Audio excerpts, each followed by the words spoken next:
I didn't plan to switch the cups, I just did it. And that tiny moment changed everything. The night it happened, I was supposed to die. Funny how you can say that sentence and still feel your own heartbeat afterward. Steady, stubborn, as if your body refuses to believe the truth your mind already knows. Daniel had been acting strange for months. Late-night calls he took outside, sudden trips that didn't add up. The kind of silence that sits heavy between two people who used to laugh without effort. He still kissed me goodnight, but it was the kind of kiss that meant, don't ask questions. That evening, he said we were having a little family dinner. His sister, Amara, was coming over. Just the three of us, he said, smiling too quickly. You've both been tense lately. Let's unwind. Tense. That was his word for betrayal. Amara arrived in her usual perfume, sweet, citrusy, confident. She filled the kitchen with chatter, pretending not to notice that I barely spoke. I watched her touch Daniel's shoulder when she laughed, her fingers lingering a little too long. He didn't move away. Something inside me went very still. Dinner was roasted chicken, garlic mashed potatoes, and the smell of deceit. I remember Daniel opening a fresh bottle of red, a rich Merlot he said he'd been saving. He poured 3 glasses. His hand trembled slightly when he filled mine. He kept glancing at it, that glass, like it was a ticking bomb. Then he smiled. To peace, he said, lifting his drink. Amara giggled. To family, she added. I raised mine last, but my eyes didn't leave his. He looked away first. That's when I saw it, the faint shimmer on the rim of my glass. Maybe it was just condensation, maybe not. But Daniel's eyes gave it away, how they flickered between my drink and Amara's, calculating something I couldn't yet name. I didn't plan it. I just moved the glasses, quietly, casually. When Daniel turned to grab the wine bottle again, I swapped mine with hers. It felt like nothing, just a small, silent rebellion against the unease crawling up my spine. And then she drank. Amara was halfway through her second sip when her smile faltered. Her laugh cracked in half. She clutched her throat, eyes wide, knocking over her plate. Daniel froze, not in shock, but confusion. The kind of confusion that looks like this isn't how it was supposed to go. She fell to the floor, gasping. The sound was wet and desperate, like air scraping against fire. Daniel rushed to her, shouting her name, fumbling for his phone. I just stood there, hands trembling, watching his plan unravel in real time. I should have screamed, called for help, but all I could think was, it was meant for me. When the paramedics arrived, I played the role, the panicked wife, the horrified sister-in-law. They took Amara away. Daniel's shirt was stained with her vomit and red wine, and his voice cracked as he begged them to save her. I stayed quiet. The house still smelled like garlic and death. By midnight, the phone rang. Amara didn't make it. Daniel collapsed onto the couch, sobbing into his hands.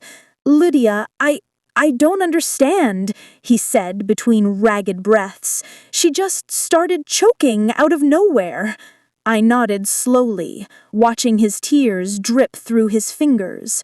And for the first time, I noticed something. A faint red mark on his wrist, like a chemical burn.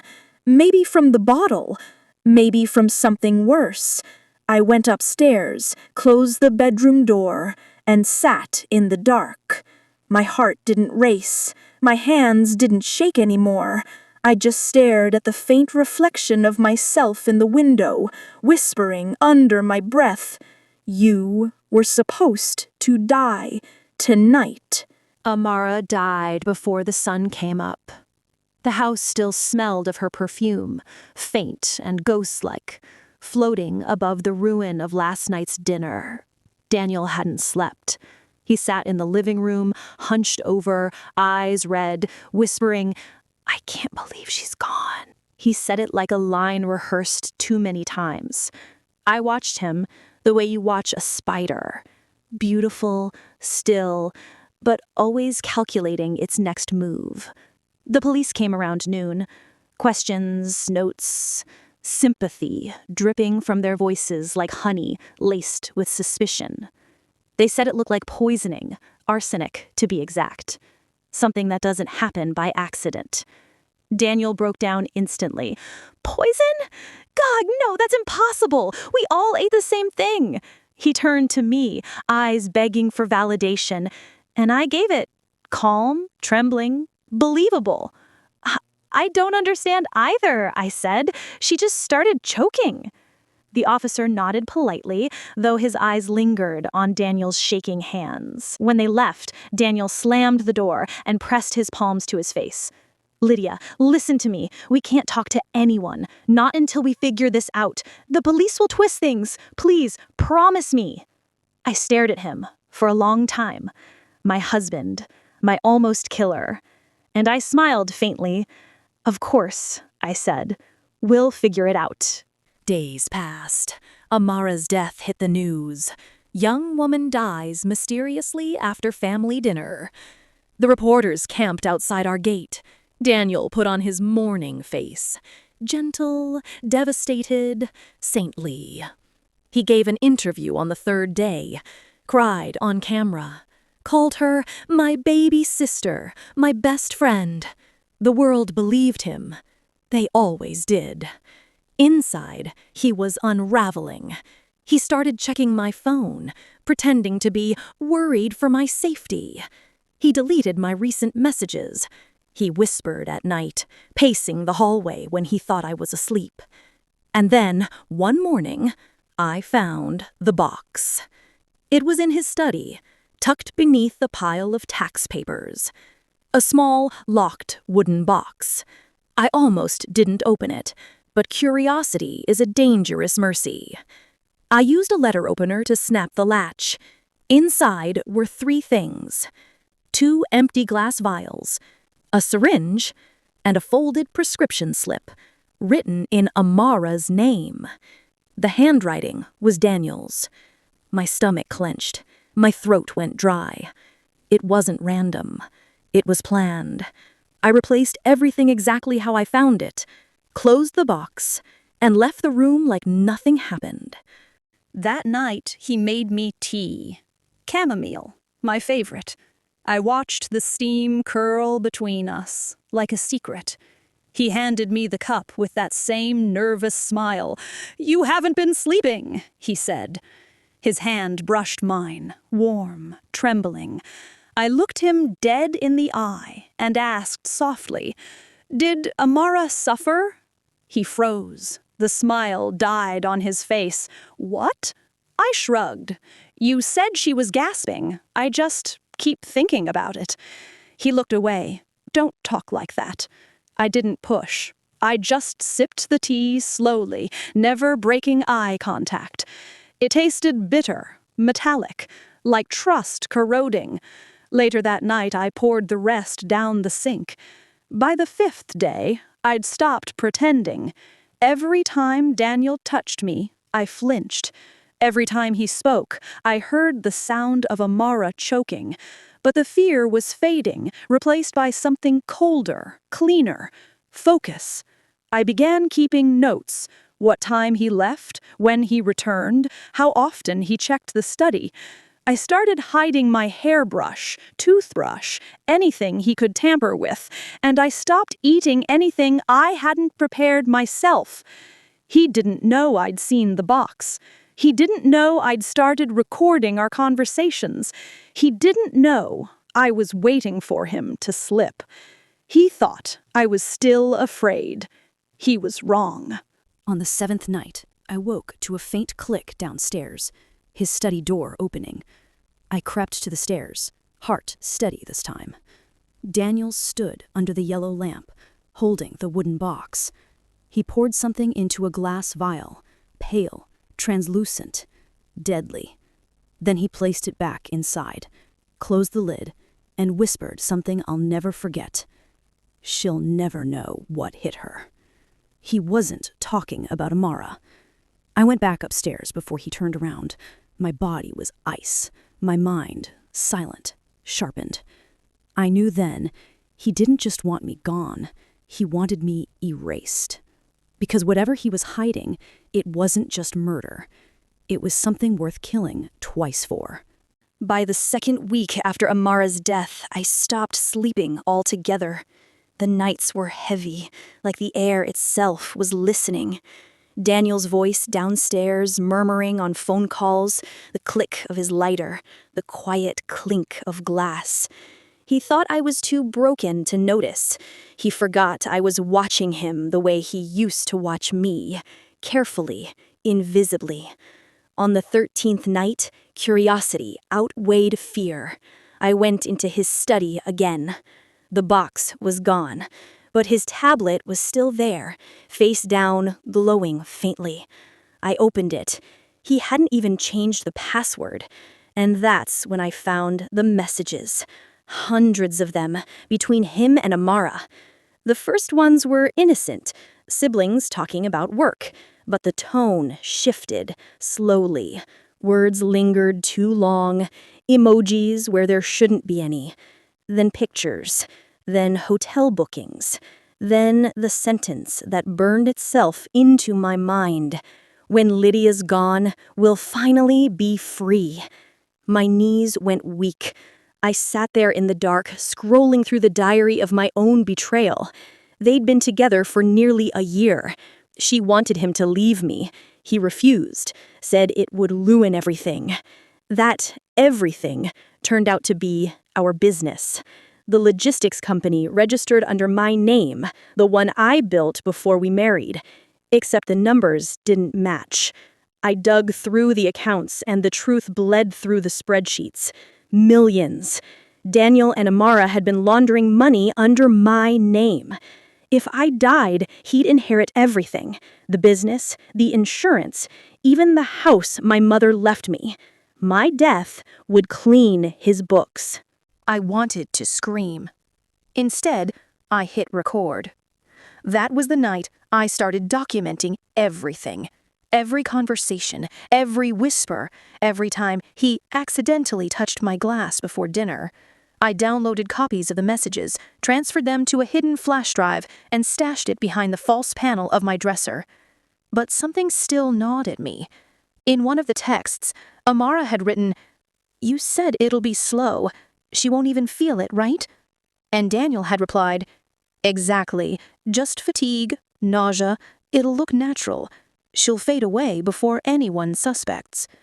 That's when I realized the poison wasn't supposed to kill me right away. It was supposed to kill me slowly, silently. That night's wine had only been the first dose. The thought made my skin crawl. What if he had already started? What if he'd been dosing me for weeks? I remembered the headaches, the dizziness, the constant metallic taste in my mouth. The doctor had called it stress. It wasn't stress. It was him. I confronted him the next morning. Not directly. That would have been too easy. I set the recorder on my phone, placed it under a stack of newspapers on the kitchen counter, and made breakfast. He came in wearing his robe, pretending to be tired. "You're up early," he said, kissing my cheek. I smiled back. "Couldn't sleep. I was thinking about Amara." He froze for half a second, then forced a sad smile. "I still can't believe she's gone," he said softly.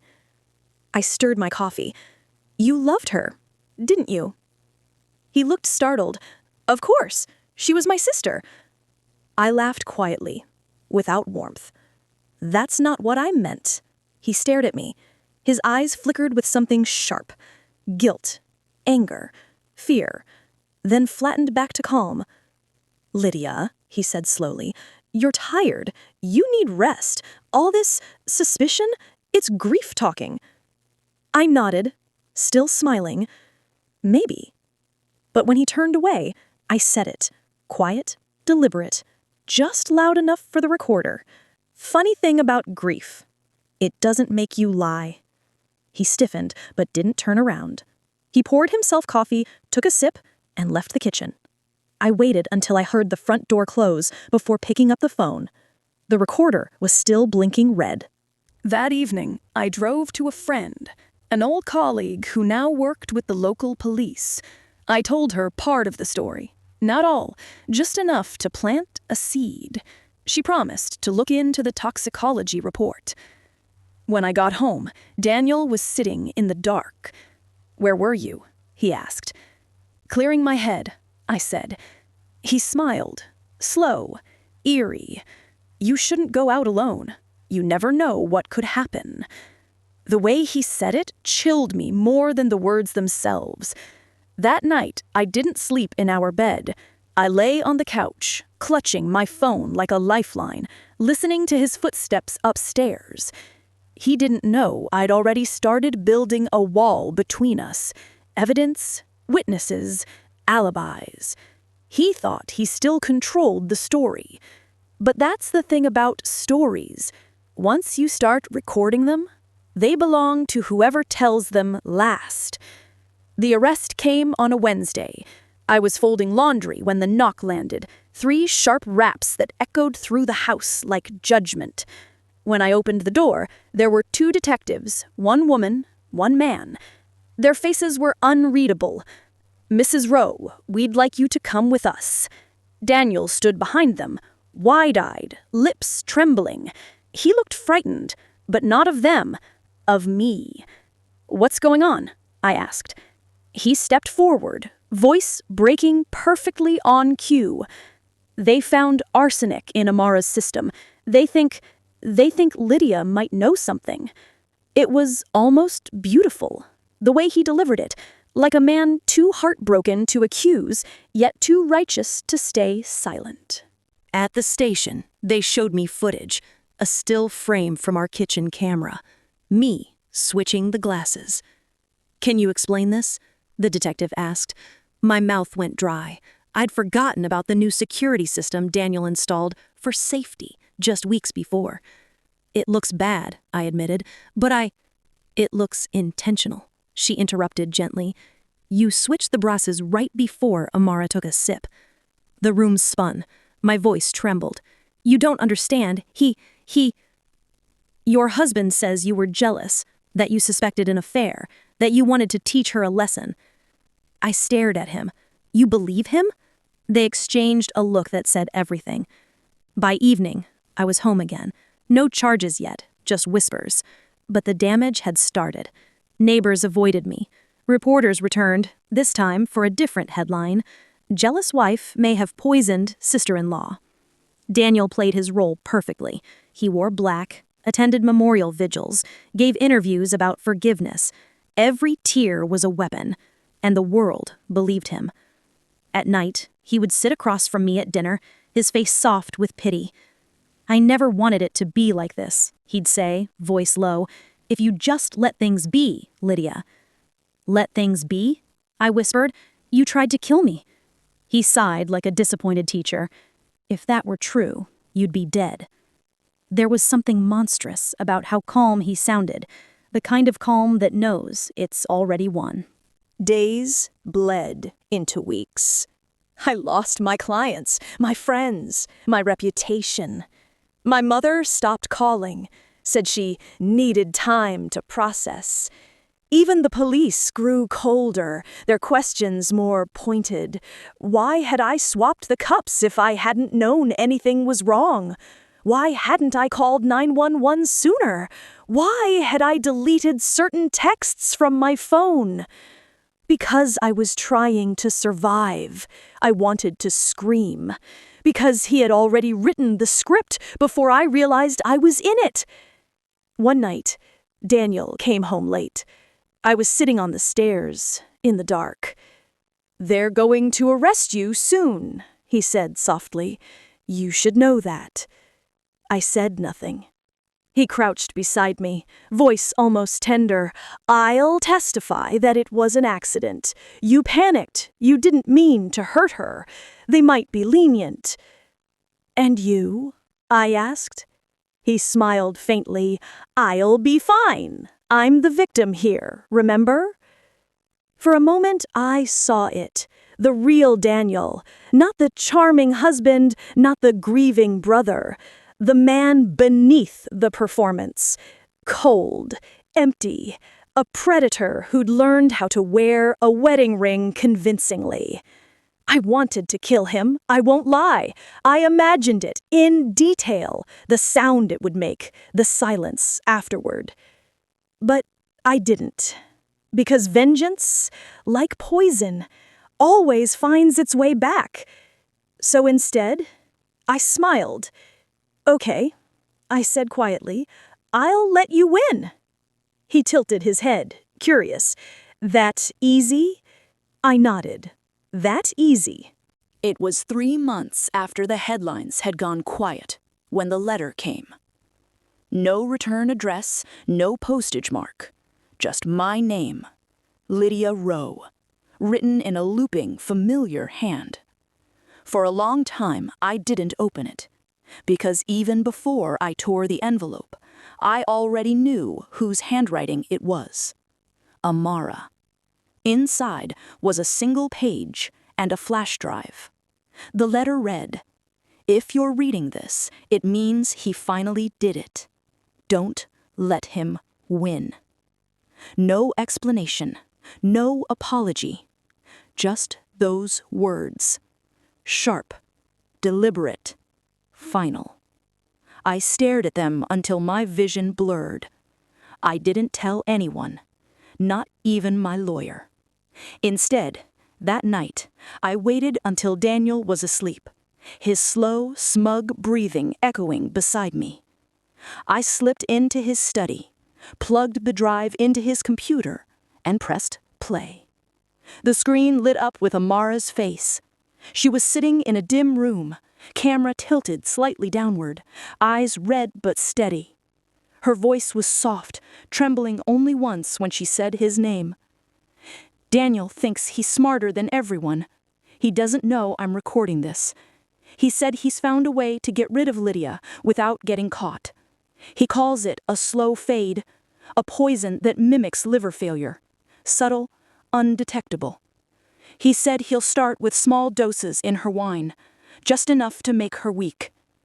My hand flew to my mouth. Amara's voice cracked as she continued. "He said once she's gone, everything becomes his. The company, the insurance, the money. He laughed about it.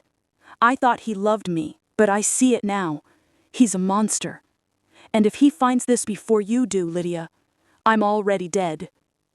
The video ended there. The screen went black, but the echo of her voice filled the room. I sat still for a long time, the only sound the hum of the monitor and the sound of my own heartbeat clawing at my chest. Then I smiled. Small, cold, steady. Because finally, I had what I needed. The next morning, I handed the drive to my lawyer. By noon, she was with the police. By evening, they were at our door. Daniel was mid-conference call when they cuffed him. He looked at me, confused, betrayed, like the world had turned upside down. "Lydia," he hissed, "what did you do?" I stepped closer, so he could see the truth in my eyes. "Nothing," I whispered. "You did this to yourself." The trial was quick, painfully so. The footage, the messages, the prescription and Amara's name, the toxicology match, it all lined up too perfectly. His lawyer tried everything, claimed Amara was lying, claimed I tampered with evidence, claimed I was mentally unstable. But then the prosecution dropped the final blow, a medical report. They'd found trace amounts of arsenic in my blood. Not enough to kill, but enough to confirm exposure. That night with the wine, it hadn't been the first dose. Daniel had been poisoning me for weeks. He never denied it on the stand. He just said, "I never meant for her to die." They sentenced him for double homicide, one actual, one attempted. The cameras caught my face as the verdict was read. Everyone said I looked relieved, but I wasn't.